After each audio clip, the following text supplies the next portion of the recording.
Friends, welcome back to my channel. Today recipe ఏంటంటే నోరూరించే పుదీనా పులిహోర. ఈ రెసిపీ అనేది చాలా బాగుంటుంది.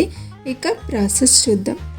ముందుగా ఒక ప్యాన్ తీసుకోవాలి. ఆ ప్యాన్లోకి 1 టీ స్పూన్ ధనియాలు తీసుకోవాలి. ఇవి కొంచెం వేగిపోయాక ఎండుమిర్చి తీసుకోవాలి. ఒక 7 నుండి 8. మీరు కొంచెం కావాలి అంటే ఎక్కువ కూడా తీసుకోవచ్చు, కారం ఎక్కువ తినేవాళ్ళు. తర్వాత వీటిని కూడా బాగా లో ఫ్లేమ్లోనే వేయించుకోవాలి. తర్వాత ఇందులోకి 1.5 టీ స్పూన్ నువ్వులు తీసుకోవాలి. ఈ నువ్వులు కూడా చిటపటబడేంత వరకు వేయించుకోవాలి. లో ఫ్లేమ్లోనే వేయించుకోవాలి. హై ఫ్లేమర్ మీడియం ఫ్లేమ్లో మాత్రం పెట్టకూడదు. వీటన్నింటినీ ఈ విధంగా వేయించుకుంటూ ఉండాలి. తర్వాత ఇందులోకి ఒక గుప్పెడు పుదీనా తీసుకోవాలి. ఈ పుదీనా తీసుకున్న తర్వాత పుదీనాను కూడా లో ఫ్లేమ్లోనే పెట్టేసుకొని వీటన్నింటితో పాటు వేయించేసుకోవాలి. కొంచెం క్రిస్పీగా అయ్యేంత వరకు వేయించుకుంటే సరిపోతుంది. పుదీనా చాలా క్రిస్పీగా అవ్వాల్సిన పని ఏం లేదు. లో ఫ్లేమ్లోనే వేయించేసుకోవాలి. ఇవన్నీ బాగా వేగిపోయాయి కదా, చల్లారేంత వరకు పక్కన పెట్టేసుకోవాలి. తర్వాత ఒక ప్లేట్ తీసుకొని ఆ ప్లేట్లోకి నేను 2 కప్పుల రైస్ తీసుకుంటున్నాను. నేను వేడి అన్నంతోనే చేస్తున్నాను. పుదీనా పులిహోర అనేది కావాలి అంటే మిగిలిపోయిన అన్నంతో కూడా పుదీనా పులిహోర చేసేసుకోవచ్చు. ఏ విధంగా అయినా బాగుంటుంది. అన్నం అనేది ముద్దలుగా ఉండకూడదు. ఇలా పొడిగా ఉంటేనే పుదీనా చేసుకోవడం అనేది ఈజీగా అవుతుంది. అన్నం వండుకునే ముందు ఇందులోకి 1 టీ స్పూన్ ఆయిల్ యాడ్ చేసుకుంటే అన్నం అనేది చాలా పొడిగా వస్తుంది. పులిహోర చేసుకోవడానికి కూడా ఈజీగా ఉంటుంది, ప్లస్ బాగుంటుంది పొడిగా ఉంటేనే. ఈ విధంగా అన్నాన్ని ఇలా కొంచెం పొడిగా చేసుకున్న తర్వాత ఆ ప్లేట్ని పక్కన పెట్టేసుకోవాలి. పెట్టుకున్న ధనియాలు, మిర్చి, పుదీనా వీటన్నింటినీ మిక్సీ జార్లోకి తీసుకోవాలి. పూర్తిగా చల్లారిపోయాయి.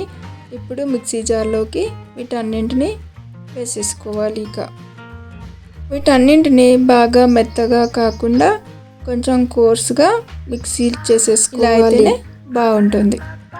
తర్వాత ఒక ప్యాన్ తీసుకొని ఇందులోకి 2 టేబుల్ స్పూన్ల ఆయిల్ తీసేసుకోవాలి. ఇందులోకి కొంచెం ఆయిల్ అనేది హీట్ అయ్యాక ఇందులోకి కొద్దిగా జీలకర్ర తీసేసుకోవాలి. ఆ జీలకర్ర కూడా మంచిగా వేగిపోయాక తర్వాత ఇందులోకి పల్లీలు తీసుకోవాలి. మీకు నచ్చినన్ని పల్లీలు తీసుకోవచ్చు. కావాలి అంటే ఇందులోకి జీడిపప్పు కూడా యాడ్ చేసుకొని వేయించేసుకోవచ్చు. బాగుంటుంది జీడిపప్పు ఉంటే కూడా. లో ఫ్లేమ్లోనే వేయించేసుకోవాలి. ఈ పల్లీలు అనేది బాగా వేగిపోయాక ఒక ప్లేట్లోకి తీసుకోవాలి ఈ పల్లీలని. తర్వాత ఈ ఆయిల్లోకి వేయించి పొడి చేసుకున్న ఈ పొడిని తీసుకొని బాగా వేయించుకోవాలి. ఈ పుదీనా పొడిని లో ఫ్లేమ్లోనే ఒక 3 నుండి 4 నిమిషాలు వేయించేసుకోవాలి. ఆయిల్ అనేది సరిపోకపోతే మరికొంచెం ఆయిల్ కూడా యాడ్ చేసేసుకొని ఈ విధంగా కలుపుతూ లో ఫ్లేమ్లోనే వేయించేసుకోవాలి. ఆయిల్ అనేది రిలీజ్ అవుతుంది కదా, ఇదే టైంలో రుచికి సరిపడా సాల్ట్ తీసుకోవాలి. అండ్ ఇదే టైంలో కొంచెం చింతగుజ్జు కూడా తీసుకోవాలి. ఒక 1.5 టేబుల్ స్పూన్ తీసుకోవాలి. ఇవి ఇక్కడ తీసుకోకపోతే ఉడికించిందైనా రైస్లో కలిపేసుకోవచ్చు. ఆయిల్ రిలీజ్ చేస్తుంది కదా, ఈ చల్లారబెట్టుకున్న రైస్ని యాడ్ చేసేసుకోవాలి. లో ఫ్లేమ్లోనే పెట్టేసుకొని యాడ్ చేసుకోండి రైస్ని. ఈ రైస్లోకి చింతగుజ్జును యాడ్ చేస్తున్నాను.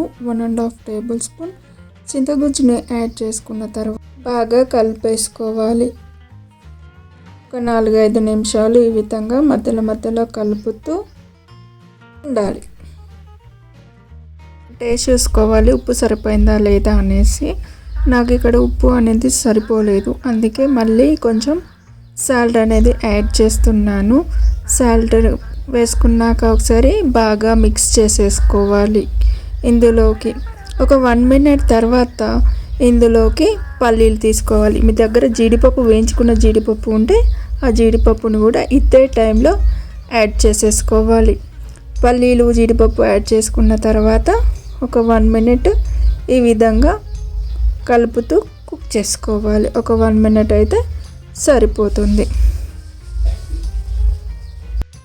తర్వాత సర్వ్ చేసేసుకోవాలి. ఒకసారి ఈ విధంగా కలిపేసుకొని సర్వ్ చేసుకుంటే బాగుంటుంది. సింపుల్గా చేసుకునే పుదీనా పులిహోర అనేది రెడీ అయిపోయింది. టేస్ట్ అయితే చాలా అంటే చాలా చాలా బాగుంది. చేసుకోవడం చాలా సింపుల్ కదా. వీడియో కనుక మీకు నచ్చినట్లయితే లైక్ చేయండి, షేర్ చేయండి, కామెంట్ చేయండి, సబ్స్క్రైబ్ చేయండి. Thank you for watching.